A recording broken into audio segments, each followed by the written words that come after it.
Please be aware, in this podcast series we talk about all areas of safeguarding, which some people may find upsetting. So please make sure you're okay listening to today's topic. Be mindful of those around you, such as children, that you might not want to listen in.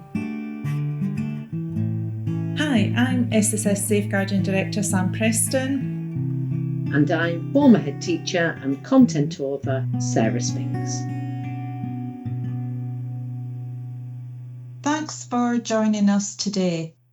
As a result of the events that have taken place and are still taking place, we've scheduled this additional podcast to reflect on what has been happening in the UK over the last few days into this series. So, to set the scene, a truly horrific event took place on July 29th, where 3 young girls were brutally murdered and others were injured as a result of a really brutal knife attack. The attack took place during a Taylor Swift themed dance workshop in Southport, a usually peaceful seaside town. And I think it'd be fair to say that the nation was stunned by the brutality of this knife attack, which claimed the lives of 3 little girls aged 9, 6 and 7. The police were quick to clarify that this was not a terrorism-related attack, and 17-year-old Axel Rudabakana, I think that's how you pronounce his name, forgive me if I've got that wrong, from Lancashire, was promptly apprehended and appeared in court just days after the incident. Whilst thankfully these types of incidents are rare in the UK, they have happened before. But what is different in this event seems to have become a catalyst for riots and civil unrest. Yeah, and Sam, Ruda Kabana was born in Britain to parents, who had emigrated from Rwanda. And despite these clarifications, misinformation about his background began to spread like wildfire online. Yeah, and that misinformation seems to have played a really significant role in the unrest. So it might be useful just to sort of reflect back on what kind of disinformation has been circulating. Well, misinformation about Ruda Kabana's heritage and status was widely shared online. False narratives emerged, wrongly identifying him as a racial Islamic immigrant, and which he's not. Social media platforms played a really crucial role in amplifying these false messages. And this disinformation ignited protests, particularly from anti-immigration and anti-Muslim groups, which has escalated into this widespread violence, arson and looting that we've seen across the UK. Now, we've talked a lot, in previous podcasts, etc., and in our articles about the powerful influence of social media. But we also saw some high-profile figures getting involved. Yeah, that's right, Sam. High-profile figures, like Stephen Yaxley Lennon, better known as Tommy Robinson, amplified these misleading claims to their large followings. Elon Musk, the owner of X, formerly known as Twitter, he also made a significant impact by tweeting that civil war was inevitable due to mass migration and open borders. Such statements from influential figures, they added to that already volatile situation, fueling that further unrest and division. So, how are politicians and authorities responding to the crisis? Well, the Prime Minister Keir Starmer and other officials, they've taken really swift action, holding emergency meetings with police and prison chiefs. They've promised to ramp up the criminal justice measures and ensure violent protesters face that full force of the law. Hundreds of arrests have already been made, and the police are warning of lengthy prison terms for those found guilty of violent disorder. The government is also examining the role of foreign states in amplifying disinformation online, and they've urged social media firms to do more, to combat it. Well, we previously discussed the planned measures to be introduced by Ofcom, the regulatory body, on regulating online providers. And for more details, you can listen to our podcast on that. But as it stands, due to the 3-month consultation period, it's unlikely, very unlikely, that any legislative measures are going to be introduced quickly. So we've got to deal with this here and now. What makes these protests particularly difficult to contain? Well, the rapid spread of the protests from Southport to other areas like London, Liverpool, Leeds and Belfast and other places, has been alarming. Mosques and hotel housing immigrants have been targeted, further inflaming those tensions. The director of the UK's think tank, British Future, a guy called Sundar Katwala, pointed out that this incident has become a rallying point for far-right groups and those with prejudiced views. Been looking for that sort of opportunity to mobilise against asylum accommodations. Yeah, I mean, it's quite clear, it's just not simple to identify, isn't it? It's unpicking the root causes of the unrest. It is complex. So maybe we need to just sort of outline some of the underlying issues. Yeah, well, political scientist Vincente Valtenum, I think that's how you pronounce his name. He's from the University of Oxford. And he suggested that anti-immigrant rhetoric from politicians has sort of emboldened individuals who already hold these views. Yeah. Far-right figures and anonymous accounts on platforms like TikTok have played that sort of really significant role in spreading inflammatory posts that call for mass deportations and incite violence. And these posts, often shared in Telegram channels and on X by accounts with larger followings, are contributing to that coordinated effort, to start that violence. And I think we need to be clear that it's not just far-right activists that have contributed to the spread of misinformation. We've seen posts and interviews from celebrities, certain media outlets and politicians, which have inflamed tensions. And the role of media and public figures seems now to be under scrutiny.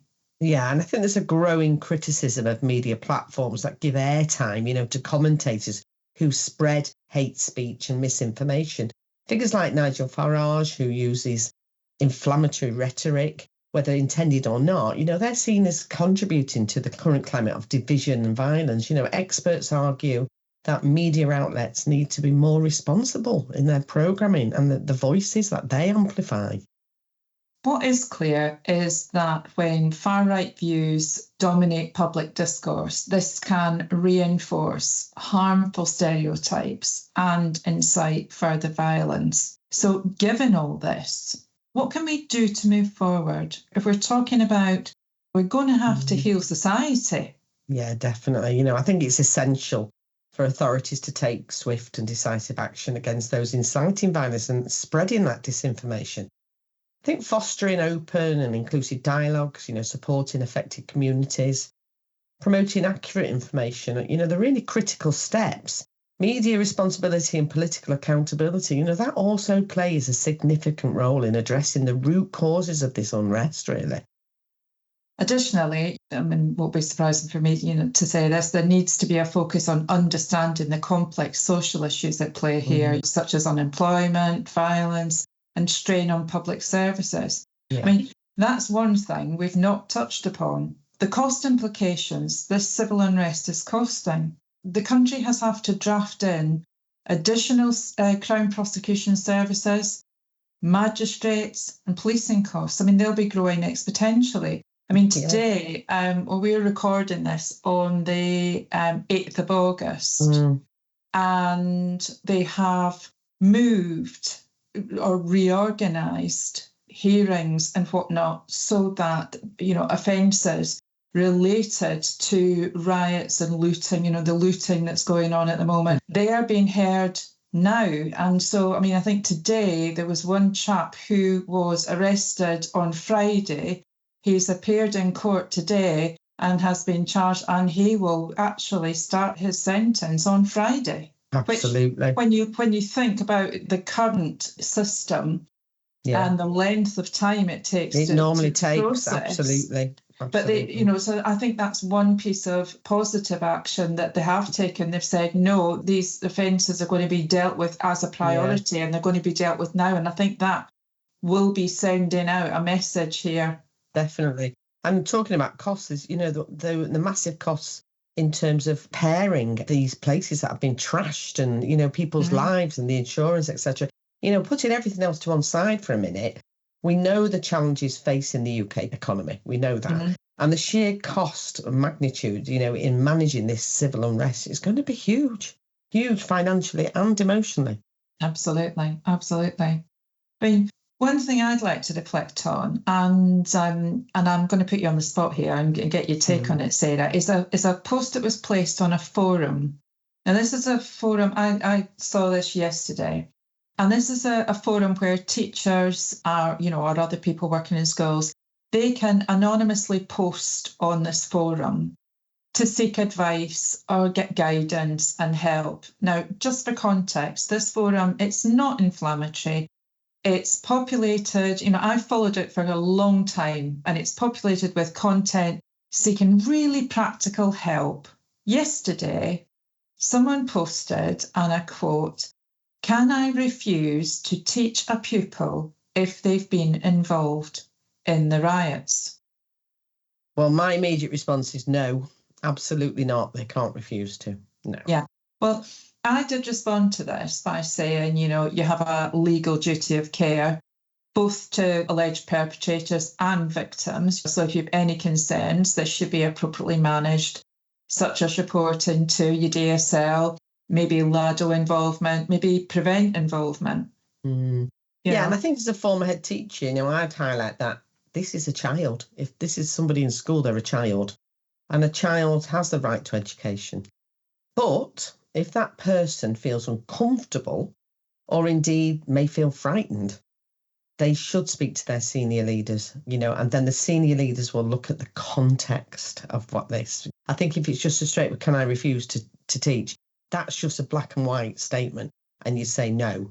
But the context is everything in this, Yeah. And I guess because my initial reaction to that was it was almost automatic. And I suppose that's quite natural given my background. I said, what, I just kind of thought, what on earth are you talking about? You've got a duty of care. You can't refuse to do anything. But then the more I sort of reflected on it, I just sort of thought there's obviously something else that sits behind that. And whether that's because this person feels uncomfortable in case that's going to be talked about, or whether they feel uncomfortable because they have particular views on something.